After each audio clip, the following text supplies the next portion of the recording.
Boa tarde, galera. Hoje, tarde de domingo, aqui estou em Bento Gonçalves, Rio Grande do Sul, 4 de junho de 2023. E no dia de hoje eu vou fazer um vídeo curto para responder uma pergunta direta que chegou no direct do nosso Instagram, do canal Maçonizando. A pergunta é simples, é direta, e a resposta também é simples e direta, né? Então a pergunta é: uma pessoa sem religião pode estar na maçonaria? Qual a diferença entre ser sem religião e ser ateu, né? Bom, inicialmente, eu agradeço, sempre perguntas nos stories, no direct. Sigam e compartilhem o nosso conteúdo, né? A gente está no Instagram, no canal Maçonizando, a gente está também no Facebook, a gente está, enfim, divulgando amplamente. Então, siga o canal, ative o sininho e curta e compartilhe o nosso conteúdo. A gente vai, com certeza, responder as perguntas que vierem e como vai ser agora uma resposta direta a essa pergunta. A resposta é sim, uma pessoa sem religião pode ser maçom. Sim, tá? A pessoa pode ser maçom por quê? Porque a maçonaria define nos seus estatutos, inclusive, que um pré-requisito essencial para você ser maçom é você acreditar na existência de um princípio criador, o qual a maçonaria denomina grande arquiteto do universo, que é uma denominação que acaba sendo bem abrangente para atingir pessoas de todas as classes religiosas e todos os tipos de credo. Então, um budista crê num princípio criador, um zoroastrista também, um zoroastra, melhor dizendo, né? Um muçulmano, um cristão, todos creem no princípio criador, né? Então, e a pessoa espiritualizada, e isso é uma coisa que a gente pode notar que nos últimos censos tem bastante, né? Pessoas que se dizem sem religião. E a pessoa sem religião não é necessariamente uma pessoa ateia, porque o ateu se diz ateu, ele não acredita em nada. Esse não pode ser religião, porque fere um landmark da ordem que diz que a pessoa tem que ter uma crença no grande arquiteto do universo, no princípio criador, né? E também numa vida futura. Então, a pessoa que não crê numa vida futura no grande arquiteto do universo, ela não tem sentido nenhum ela participar de uma atividade maçônica que é em glória ao grande arquiteto do universo, ao princípio criador, aquele que deu e nos alimenta em vida, né? E você pode acreditar no Deus como você bem entender, né? Você pode acreditar no Alá, no Jeová, em Ahura Mazda, você pode acreditar até na força dos Jedi.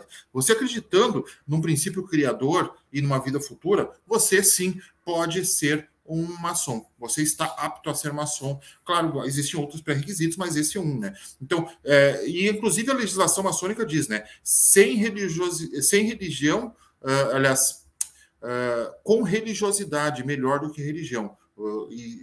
A maioria dos regulamentos das potências regulares dizem isso, né? Que um dos pré-requisitos para ser maçom é que você tenha religiosidade melhor do que religião. Ou seja, você pode crer em Deus, acender seu incenso, fazer sua prece e tudo mais, e não necessariamente comungar de uma fé religiosa fixa, ou, por exemplo, um católico, um espírita, um muçulmano e tudo mais, né? Então, você crendo em Deus, você está sim apto a ser maçom.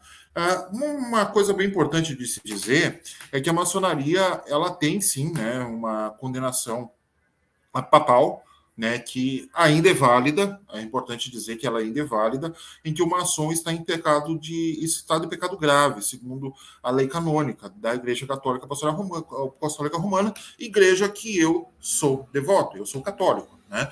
Então existe essa restrição e o católico não pode maçom, né, o católico maçom não pode comungar, né, pelo menos dentro da Igreja Romana. Aí a maçonaria não se importa com a maneira com que você expressa a sua fé. Tanto faz, né? Importante você crer num grande arquiteto do universo, princípio criador. Mas existe uma restrição da Igreja Católica. A gente vê que tem alguns movimentos calvinistas, neopentecostais também, que são bem contrários à maçonaria, avaliando ela como de uma forma até ignorante, como seita e tudo mais, mas ela não é uma seita, né? A maçonaria não é uma religião. A maçonaria é uma instituição iniciática, filosófica e filantrópica. E, portanto, ela tem a sua espiritualidade, mas ela não é uma religião. Tanto que nós temos maçons de todos os credos, espíritas, católicos, evangélicos. Vocês já pensaram que legal, né? Maçons, espíritas, católicos, evangélicos, todos estão juntos, né? Apesar das suas diferentes credos e convicções religiosas, estão juntos dentro de uma cerimônia ritualística em glória a Deus, né? Em fraternidade. que é o que une todos os humanos, né? Então eu acho isso uma coisa muito legal. Além disso, é importante frisar, né, o pessoal que é evangélico, principalmente, eu vejo muitos evangélicos que defendem a maçonaria também, né? E o pessoal que é evangélico, é bom frisar e lembrar que a primeira igreja batista, através do pastor Radcliffe, ela veio ao Brasil através da maçonaria. E o primeiro pastor e o primeiro presbítero brasileiros foram consagrados dentro de lojas maçônicas, dentro de templos maçônicos, não de lojas, né? Porque a loja é a reunião dos maçons, mas dentro de templos, dentro da estrutura física da maçonaria, se consagraram bispos e presbíteros, né? Das igrejas evangélicas, da igreja batista, no caso, né? Mas a igreja metodista, a igreja dos Mormons, tem uma associação maçônica muito legal também, até porque o Joseph Smith, fundador dos Mormons, era maçom, né? E eles têm, inclusive, sinais, toques, palavras, algumas indumentárias em trabalhos internos que são muito parecidos com o da maçonaria, não são iguais, mas são muito parecidos com o da maçonaria. Então, eu uso, inclusive, símbolos, né? Atribuindo a eles significados semelhantes. Também nós temos, não podemos deixar de dizer, movimentos espirituais esotéricos que nada tem a ver com a maçonaria, mas que existem pessoas que participam desses movimentos e participam da maçonaria e conseguem ver como ordens complementares, por exemplo, a Ordem Rosacruz Amorque, né, que é uma ordem, uma instituição filosófica, iniciática e cultural que acaba tendo um trabalho, de certa forma, com uma proposta mística, mas tem muitos maçons que participam desse trabalho, né? Então é bem legal isso também, é bem interessante esse ponto de vista. E o movimento espírita também teve uma influência muito legal da maçonaria, né? Na formação do movimento espírita no Brasil. Isso a gente pode até no futuro falar de como a maçonaria influenciou as religiões do Brasil. E também tem algumas situações que a gente pode contar aí sobre a questão religiosa que foi decisiva para a proclamação da República e que passou por uma treta entre Igreja Católica e maçonaria. Mas, respondendo objetivamente a pergunta do nosso internauta, sim, uma pessoa que não tem religião pode ser maçom, desde que esta pessoa acredite em Deus e numa vida futura. Certo, pessoal? Relembrando, então, aqui estão meus livros, né? Eles estão em comercialização: Têmpora Austin, Lendas Urbanas e Cruz Alta, Cultura, Curiosidades e Mistérios, Landmarks, Ritos e Ordens de Aperfeiçoamento Maçônico, Guia de Ordens Paramaçônicas e Maçonaria, o Legado do Aprendiz, todos os livros de minha autoria que estão sendo comercializados no Clube de Autores, ao preço de mais ou menos R$50 cada um na versão impressa. A versão digital você pode adquirir diretamente comigo, me mandando uma mensagem no WhatsApp 999389613, código dela 54. Esse também é a minha chave Pix, caso alguém queira fazer alguma colaboração livre para o canal, certo?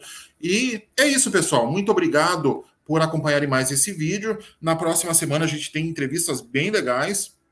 A gente vai ter entrevistas sobre maçonaria e a história do Rio Grande do Sul. A gente vai ter entrevistas sobre o rito certificado e também uma entrevista com o grande secretário de ritualística da maçonaria brasileira no GOB, né, no Grande do Brasil, Pedro Juque, que também foi falar de ritualística e liturgia maçônica.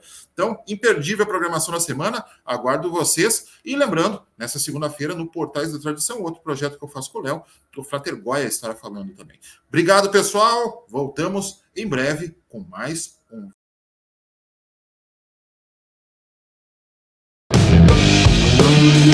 um